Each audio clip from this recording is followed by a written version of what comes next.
मेरे गुरु महेश्वर शिव को मेरा प्रणाम है। इस कालखंड के प्रथम शिव के शिष्य और हम सबों के परम आदरणीय साहब श्री हरिंद्रानंद जी, जो हम सबों का सौभाग्य है यहाँ उपस्थित हैं, उनके चरणों में मेरा प्रणाम है। उनकी शक्ति दीदी नीलमानंद, सभी शिव शिष्यों के तरफ से, हम सबों के तरफ से उनको प्रणाम है। और चेन्नई के इस प्रथम शिव गुरु महोत्सव में उपस्थित आप सभी गुरु भाई और गुरु बहन के चरणों में मेरा प्रणाम है। प्रथम मैंने इसलिए कहा क्योंकि कहा जाता है कि जिसका आगाज अच्छा हो उसका अंजाम भी उतना ही सुंदर होता है। तो दक्षिण भारत, जहाँ शिव की गूंज सदियों से चलती ही आई है और कहानियों में, भजनों में, मंत्रों में, साधना की पद्धतियों में हम लोगों ने हमेशा यही सुना है, यही जाना है कि शिव जिनको महेश्वर कहा गया, शिव जिनको देवों का देव महादेव कहा गया, जिनके अनेक रूपों की पूजा होती आई है, आज से नहीं हजारों वर्षों से जिनके विभिन्न स्वरूपों की पूजा होती आई है, जिसमें अलग अलग तरह के लोग उनके अलग अलग रूपों की पूजा करते आए हैं। कुछ लोग महाकाल के रूप में पूजित करते आए उनको, कुछ लोग महायोगेश्वर के रूप में, कुछ लोगों ने महाओढ़रेश्वर, कुछ ने कपालिक किसी ने महा शमशानी के रूप में पूजा है, तो किसी ने निहंगी और उमा के पति के रूप में पूजा है। यानी हमारे इस दुनिया में, हमारे समाज में, हमारे परिवार में और व्यक्तिगत हम में हमेशा से ये रहा है कि शिव की पूजा होती आई। पूजा कौन करता है? कहा जाता है कि पूजा मन करता है हमारा। मन ही किसी से जुड़ता है, मन ही किसी को छोड़ देता है। यानी पूजा में भी हमारे मन का शामिल होना बहुत ज़रूरी है। आपने सुना भी होगा कि मंत्र की, अगर किसी मंत्र का उच्चारण कोई करता हो तो घर में बुजुर्ग कहते हैं, अरे मन में थोड़ा ध्यान लगाइए, यानी कि मन को थोड़ा उस देवी या देवता की तरफ ले जाइए जिसके श्लोक की आप लगातार जिसको पढ़ रहे हैं, जप रहे हैं। यानी मन ही किसी से जुड़ता है और मन ही किसी से नहीं जुड़ता।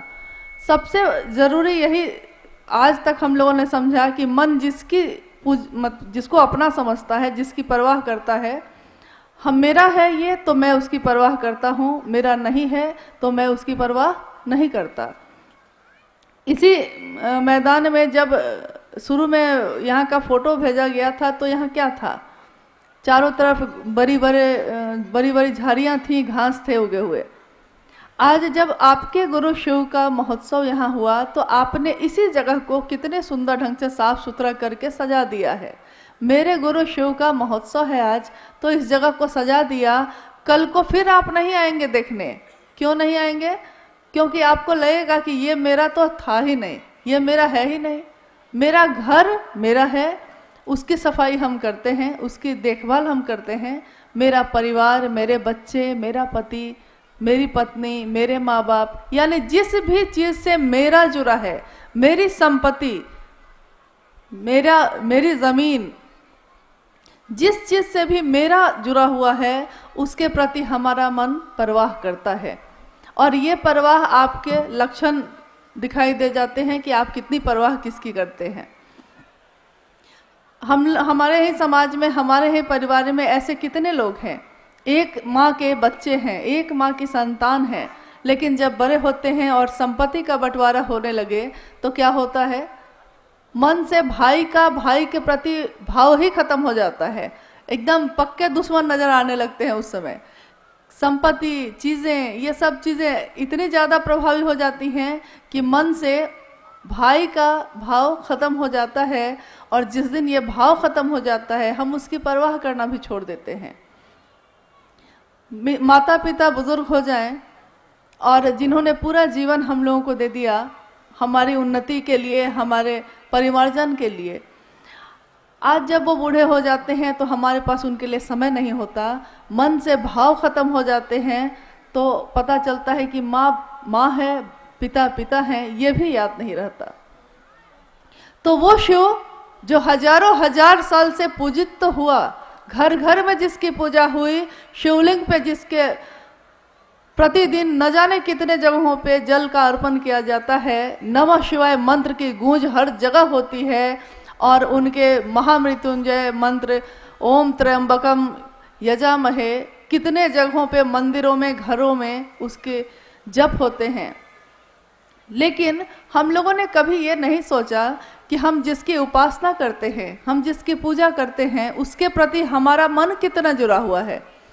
क्योंकि पूजा पे भी हम बैठते हैं तो हमारा मन कहाँ होता है। आप सुबह सुबह नहा के पूजा जब करने जाते हैं तो क्या सही में उसी देवता या उसी भगवान, उसी शिव के प्रति आपका मन पूरी तरह समर्पित होता है? आप नहाए हैं, आपने पूजा की सामग्री ली है, आप बैठे हैं, लेकिन आपका मन कहाँ भटक रहा है? किसी का तो भटक रहा है कि रसोई में क्या बन रहा है, किसी का तो ये कि जितनी जल्दी हो अगरबत्ती दिखाते हैं और चल देते हैं क्योंकि दुकान खोलना है, किसी की ट्रेन छूट रही है, किसी की बस छूट रही है। ऐसी स्थिति में और ऐसे युग में खड़े हैं हम, जहां हमारा मन बेचैन बेचैन है, हर तरफ शोरगुल है, हर तरफ बेचैनी है, कहीं मन शांत नहीं होता। तो अब प्रश्न ये उठता है कि तब हम लोग ऐसी कौन सी साधना करें, ऐसे कौन से मंत्रों का जप करें जिससे हमारा मन उस शिव की तरफ चल सके। तो मंत्रों का जप करने बैठते हैं, मन भटक जाता है, साधना करने बैठते हैं, मन भटक जाता है, यहाँ तक कि हम योग और उपासना करने बैठते हैं तब भी मन भटक जाता है। लेकिन एक बात आपने गौर की होगी, अगर हम किसी से बात करते हों, अगर हम किसी से बातचीत करते हैं किसी भी विषय पे, तो उतनी देर तक हमारा मन उसी विषय पे लगा रहता है, चाहे वो व्यापार हो, चाहे वो पैसा हो, चाहे वो खेती हो, चाहे वो घर की कोई समस्या हो। अगर किसी एक विषय पे हमने बातचीत शुरू कर दी है, यहाँ तक कि आपने देखा होगा कि अगर राजनीति पे बात शुरू हो गई तो धीरे धीरे आसपास के सारे लोग उसमें शामिल हो जाते हैं। अगर क्रिकेट का मौसम है, क्रिकेट की बात हो रही है, सारे लोग उसमें शामिल हो जाते हैं। यानी अगर कोई एक व्यक्ति सही नियत से किसी एक विषय की बात करना शुरू करता है और अगर उस बात में ताकत है तो वो आसपास के सारे लोगों को खींच लेता है।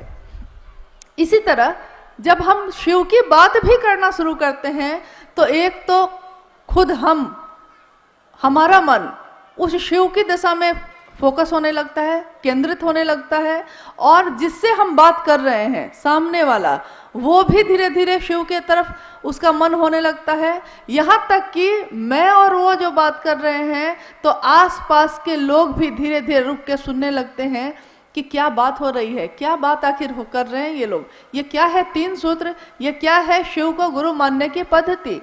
क्योंकि शिव के जगत गुरु स्वरूप की बात कोई नई बात तो नहीं है, ये हजारों, जब से ये दुनिया है, जब से उस शिव ने इच्छा की और सृष्टि सृष्टि हुई, तब से ये दुनिया कायम है और तब से शिव के सारे रूप भी कायम हैं। लेकिन अगर कोई बहुत अच्छा डॉक्टर हो और हम उससे दिखाने ही नहीं जाए तो उस डॉक्टर की कोई गलती नहीं होती, हम में बीमारी है और हम जाते ही नहीं दिखाने। यहाँ तक कि अगर दूसरे कहते भी हैं कि अमुक डॉक्टर बहुत अच्छा है, जरा आप वहाँ क्यों नहीं दिखा लेते, तो हम सोचते हैं कि अच्छा उसने कहा है कभी दिखा लेंगे, या फिर क्यों दिखाएं, उसके कहने पे क्यों दिखाएं, तो नहीं जाते। इसमें उस डॉक्टर की कोई गलती नहीं, गलती तो हमारी है कि हमने सुना भी, जाना भी, लेकिन हम गए नहीं। बहुत सुंदर कोई स्कूल है और हम अपने बच्चे को भेजेंगे ही नहीं, तो न तो उस स्कूल का कोई दोष है, न तो उस स्कूल में पढ़ाने वाले शिक्षकों का कोई दोष है। दोष उसका है जिसने सुना तो है, जाना तो है, लेकिन समझ के भी वहां गया नहीं। शिव गुरु हैं, जगत के गुरु हैं। ये आज हम और आप नहीं कह रहे हैं, ये तो हमारे ग्रंथों में लिखा है, हमारे उपनिषदों में लिखा है, शास्त्रों में लिखा है कि वो विश्व गुरु हैं, वो आदि गुरु हैं, प्रथम गुरु। और उनसे सुंदर, उनसे बड़ा न तो कोई है, जिसकी पूजा देव भी करते हैं, जिसकी पूजा जीव जंतु भी करते हैं, यहाँ तक कि पशु भी जिसकी पूजा करते हैं, क्योंकि महादेव पशुपति नाथ भी कहलाए, वो महादेव हमारे आपके जैसे सामान्य लोगों का गुरु हो सकता है। इससे बड़ी बात, इससे असाधारण घटना इस जीवन में, इस दुनिया में नहीं घट सकती। क्योंकि आज तक हम लोगों ने तो यही सुना था, जाना था और समझा भी यही था कि वो शिव ईश्वर है, बहुत दूर है उसकी सत्ता, बहुत ऊपर है वो, और हम कहाँ बहुत साधारण लोग, हमारे पास है क्या?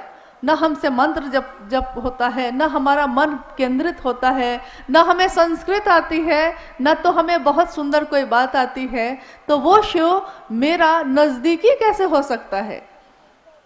ये सोच सोच के आज से नहीं, हमने जब से जन्म लिया है तब से लेके आज अभी जिस जीवन में हम खड़े हैं अब तक हम लोगों ने यही सोच सोच के अपने जीवन के अधिकांश समय को गंवा दिया कि शिव सीधे नहीं मिल सकता। तो कभी किसी का सहारा लिया, कभी किसी का लिया, कभी पुरोहित, कभी ज्योतिषी, कभी किसी पंडित, कभी किसी का, क्योंकि खुद पे ये विश्वास ही नहीं था, सोचते ही नहीं थे कि हम सीधे भी उस शिव से जुड़ सकते हैं। इसी काल में आप कहेंगे कि आखिर किसी व्यक्ति का नाम क्यों लिया जाता है जब शिव की बात हो, लेकिन आपने सुना होगा शिव की पूजा जिसने भी की, शिव की भक्ति जिसने भी की, शिव का शिष्य जो भी हुआ, शिव उसी के नाम से प्रसिद्ध हुए। यहाँ तक कि उनके बड़े बड़े मंदिर भी अपने भक्तों के नाम से हैं।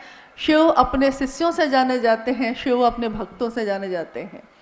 तो आज के इस अभी के युग में एक व्यक्ति का जन्म हुआ जिनके बारे में आपने अभी सुना थोड़ी देर पहले। मंडल सर कह रहे थे कि शिव की शिष्यता की पृष्ठभूमि क्या है, उसकी व्याप्ति क्या है, उसका उद्देश्य क्या है, क्योंकि हर काम को करने के पीछे एक कारण होता है।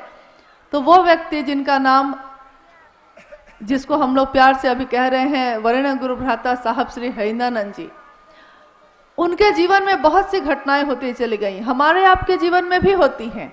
लेकिन आपने सुना होगा कि सेब तो रोज गिरा था, न्यूटन को ही क्यों दिखाई दिया कि सेब नीचे क्यों गिरता है? आप कहेंगे कि हमने भी देखा था, आपने भी देखा था, देखा तो सबने था, लेकिन जिसने लोगों को बताया नाम तो आज उसी का आता है। तो शिव गुरु हैं, विश्व गुरु हैं, जगत गुरु हैं, आदि गुरु हैं, प्रथम गुरु हैं, देवों के देव हैं। ये हमने सुना है, कहानियों में पढ़ा है, अपने बुजुर्गों से सुना है, मंत्रों के जप में सुना है, लेकिन आज तक हम लोगों ने न तो ये समझा न किसी और को बताया। तो जब साहब श्री हरिंदानंद जी के जीवन में कुछ ऐसी घटनाएं हुई जिससे उनका मन ये सोच के कि शिव, जब गुरु के बारे में कहा जाता है कि गुरु साक्षात पर ब्रह्मा, तो वो पर ब्रह्मा यानी शिव, ईश्वर शिव, वही गुरु क्यों नहीं हो सकता? क्योंकि हम लोगों ने आज तक यही सुना था कि गुरुर ब्रह्मा गुरुर विष्णु गुरुर देवो महेश्वर, गुरु साक्षात पर ब्रह्मा गुरुर देवो महेश्वर, गुरु भगवान होता है, गुरु महेश्वर है। तो वो महेश्वर, वो शिव खुद गुरु क्यों नहीं हो सकता? ये सोच कर ही साहब श्री हरिंदानंद जी ने शिव को गुरु बना लिया। और उससे पहले वो जितनी भी साधनाएं उन्होंने की थी, चाहे वो शमशान की साधना हो या योग हो या मंत्रों का जप हो, सब कुछ छोड़ दिया और कहा कि शिव अब मेरे गुरु हैं और अब जो करेंगे वही करेंगे। बाद की घटनाओं में, बाद के समय में ऐसी ऐसी बातें होती चली गईं जिससे ये अनुभूत हुआ उन्हें कि नहीं, शिव सिर्फ नाम के नहीं, ये तो काम के भी गुरु हैं। शिव जिस तरह ईश्वर के रूप में हमारी आपकी पुकार सुनते हैं, हमारी मन्नतें पूरी करते हैं, हमारे उपवास और हमारे सोमवार के व्रत का फल भी मिल जाता है, वो शिव गुरु के रूप में हमें ज्ञान भी देते हैं और जीवन जीने की कला भी सिखाते हैं। क्योंकि अगर आपके पास संपत्ति बहुत हो, ज्ञान ही नहीं हो उस संपत्ति को चलाने का, तो वो संपत्ति बेकार हो जाती है। कहा भी जाता है कि आप अपने बच्चे को संपत्ति दे सकते हैं, पैसा दे सकते हैं, लेकिन अगर आपका बच्चा, आप कितने भी बड़े विद्वान हो, आप ही का बच्चा आपसे अगर ज्ञान नहीं लेना चाहेगा, तो ज्ञान ऐसी चीज़ है जिसको आप जबरदस्ती किसी को नहीं दे सकते। चीजें दे सकते हैं, संपत्ति दे सकते हैं और अपना सब कुछ दे सकते हैं, लेकिन ज्ञान नहीं दे सकते। इसीलिए हमारे पूर्वजों में हमेशा यह कहा जाता था, या अभी भी कहा जाता है, कि गुरुमुख हुए कि नहीं आप, यानी गुरु के तरफ आपका मन हुआ कि नहीं। और अगर हमारे पास सबसे सुंदर विकल्प हो, आप सुन रहे थे अभी भजन में, बोलो सत्यम शिवम, बोलो बोलो तुम सुंदरम, यानी अगर सत्य शिव है, अगर सुंदर शिव है और वो शिव सबसे अच्छा है, हमको आपको प्राप्त हो सकता है, तो क्यों नहीं हमारे आपके जैसे साधारण लोग हैं, लेकिन हम उस शिव की राह में चलें, क्यों हम भटकते हैं कहीं और। क्योंकि कोई अगर शरीर में गुरु है तो हो सकता है आज वो है, कल नहीं रहेगा, लेकिन शिव के बारे में हम लोगों ने कभी नहीं सुना कि शिव ने कभी जन्म लिया हो और शिव की कभी मौत हो गई हो, ऐसा नहीं सुना हम लोगों ने, और ऐसा होने वाला है भी नहीं। तो क्यों नहीं उसी शिव को अपना गुरु बनाए। हमने अपने जीवन में सब कुछ सुंदर होना चाहा, सब कुछ अच्छा प्राप्त करना चाहा, लेकिन हो नहीं सका। हमेशा चाहा कि सबसे अच्छा हो, सबसे ज़्यादा संपत्ति वाले होते, सबसे सुंदर होते, हमेशा अच्छा होता मेरा, लेकिन सोचते कुछ हैं। आज अभी बहुत सुंदर कुछ हो रहा है, अगले पल पता चलता है कि तबीयत बिगड़ गई है और हॉस्पिटल में आप नजर आ रहे हैं। अगले ही पल मेरा शरीर है, मेरा दिल है, मेरा दिमाग है, अगले पल में क्या सोचने वाला है, अगले पल में धड़केगा या नहीं धड़केगा, यहाँ तक कि मेरे रगों में बहने वाला खून का भी प्रेशर बढ़ेगा कि घटेगा, इस पे भी हमारा नियंत्रण नहीं। हमारे शरीर पे तो हमारा नियंत्रण ही नहीं, हमारी सांसों पे तो हमारा नियंत्रण ही नहीं, तो हम आखिर किस अहंकार में जिए जा रहे हैं। जब सब कुछ उस शिव की दया से प्राप्त है, तो क्यों नहीं उस शिव का नाम ले। हमने अपने जीवन में सबका नाम लिया है, हमने अपने जीवन में सबके लिए किया है, यहाँ तक कि अपने जीवन के हर संबंध के लिए समय निकाला है, चाहे वो मेरा बच्चा हो, चाहे वो मेरे पति हो, चाहे वो मेरे माँ बाप हो, चाहे वो मेरे दोस्त हो या संबंधी या पड़ोसी हो। यहाँ तक कि अनजान लोग भी अगर मुसीबत में पड़े होते हैं तो हम उनके लिए भी समय निकाल लेते हैं। लेकिन दुर्भाग्य कैसा है कि शिव की जगत में ही हम शिव के नाम का प्रचार करने की मुहिम में जुटे हैं। इससे बड़ा दुर्भाग्य हमारे आपके लिए नहीं हो सकता कि शिव गुरु हैं, ज्ञान देते हैं, ये बताना पड़ता है, ये समझाना पड़ता है। लेकिन चलिए, ये भी सौभाग्य हमारा है कि हमें ये सौभाग्य इस जीवन में मिला कि हम उस शिव के लिए कुछ तो कर सकेंगे, जिसने सब कुछ दिया है उसके लिए हम अगर थोड़ा भी कर सकें। अगर मेरे इस बोलने से, मेरे इस जीवन में कुछ भी ऐसा करने से कुछ लोग अगर शिव की दिशा में चलने लगते हैं, तो इससे बड़ा सौभाग्य एक शिव के शिष्य के लिए कुछ भी नहीं हो सकता। शिव का शिष्य अपने गुरु के लिए कुछ नहीं दे सकता, क्योंकि वो शिव शरीर में दिखाई नहीं देता। न तो उसको आपके किसी भी वस्तु की चाह है, न तो उसको आपके रुपए पैसे की चाह है, न तो प्रसाद का भोग ही खाता है वो तो निहंगी शमशानी मदमस्त शिव है, हमारे गुरु हैं वो। और गुरु जैसा होता है शिष्य भी वैसा ही होता है। आपने देखा होगा कि हमारे जीवन में कुछ ऐसी घटनाएं होती हैं कि किसी ने कुछ कह दिया है, हम उस बात को भूल नहीं पाते, हमारा मन उसी बात पे टिका रहता है कि उसने ऐसा क्यों कहा। दुखी है हम, मन ही मन दुखी हैं, जबकि दुख का कोई कारण नहीं है। जिसके लिए सोचना था उसके लिए नहीं सोचा, जिसके लिए नहीं सोचना था उसी पे सोचे चले जा रहे हैं। तो जब भी आपका मन बेचैन हो, जब भी आपका मन अशांत हो, यह 3 सूत्र आपके बड़े काम आएंगे। और ये हम नहीं कहते, हम लोग ये कहने नहीं आए हैं कि नहीं नहीं आप करिए ही, ये तो एक जांच का विषय है। आप परीक्षा कर सकते हैं, आप करके देख सकते हैं। अगर आपको लगे कि नहीं इसका कोई परिणाम नहीं है, तो आप स्वतंत्र हैं नहीं करने को। लेकिन अगर आपको लगता है कि शिव का नाम लेने का परिणाम है, तो उस शिव को भूलिएगा मत। इस शिव के कार्य में हमारी आपकी सहभागिता यही रहेगी कि हमने क्या किया है। पूरी दुनिया ने सब कुछ किया शिव के लिए, लेकिन मैंने क्या किया, ये मुझको थोड़ा विचार करना होगा, थोड़ा रुकना होगा। हर व्यक्ति शिव का नाम ले रहा है, शिव से प्राप्त कर रहा है, लेकिन उस शिव के प्रति कृतज्ञता ही नहीं है, कोई एहसान ही याद नहीं है। तो हम कैसे शिव की संतान, या हम कैसे शिव के शिष्य, या कैसे हम भक्त। यानी आइए आज हम लोग थोड़ी देर में उन साहब श्री हरिनानंद जी की बात सुनेंगे, जिन्होंने अपने जीवन में वो ज्वाइंट सेक्रेटरी कैबिनेट बिहार सरकार से अवकाश प्राप्त एक प्रशासनिक पदाधिकारी रहे। उनके परिवार के में भी शिक्षा का ही माहौल रहा। उस माहौल में एक ऐसी संतान बन के वो निकले जिन्होंने अपने जीवन, लौकिक जीवन में तो अपना जो चरम था उसको देखा ही, पारलौकिक जीवन में भी लोगों का एक जो आवेश पैदा करना होता है, एक जो संदेश देना होता है, क्योंकि हमको भी कुछ मिलता है, लेकिन हम में से कितने लोग ऐसे हैं जो कुछ बढ़िया मिला हो तो चाहते हो कि दूसरे को भी थोड़ा बांट दें।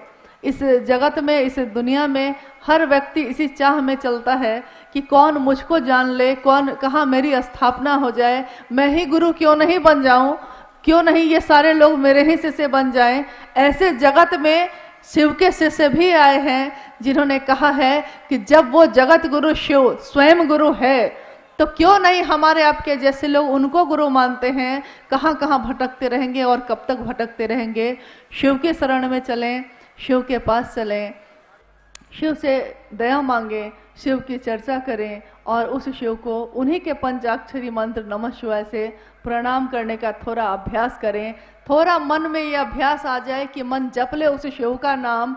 कहा जाता है कि सांसों की माला पे, सांसों की माला जन्म से शुरू होती है और मौत के साथ खत्म हो जाती है। उन सांसों की माला पे जप लूं मैं शिव का नाम।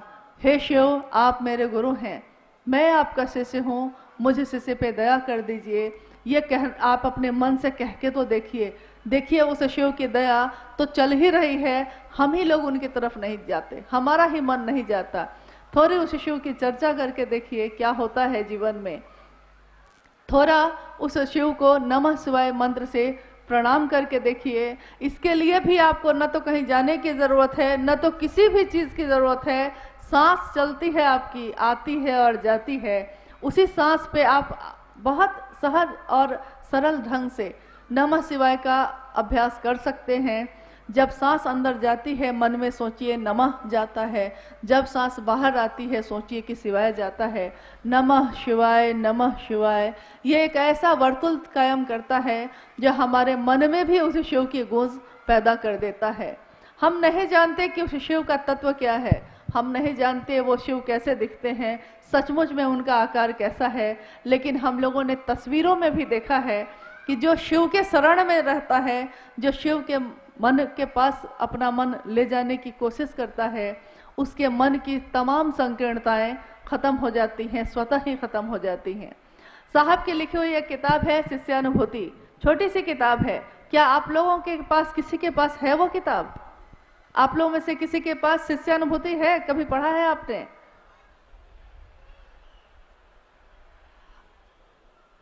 नहीं है क्या? नहीं मिली, किसी को नहीं मिली। उसमें शिष्यानुभूति का अर्थ ही होता है एक शिष्य की अनुभूति। और आपको सुन के अच्छा ही लगेगा कि उसका मूल्य यही है, मूल्य के आगे लिखा हुआ है आपका शिव का शिष्य होना। आप शिव के शिष्य हो जाएं, यही उस किताब का मूल्य है। एक शिष्य की अनुभूति के बदले में हम और इससे ज़्यादा कुछ नहीं दे सकते।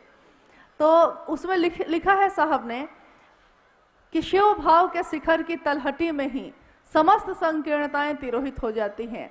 ये जो हमारी दुनिया बटी हुई है जाति, धर्म, संप्रदाय, लिंग, वर्ण और भेदों से, ये सारे भेद स्वतः ही खत्म हो जाते हैं जब हम शिव की बात करते हैं।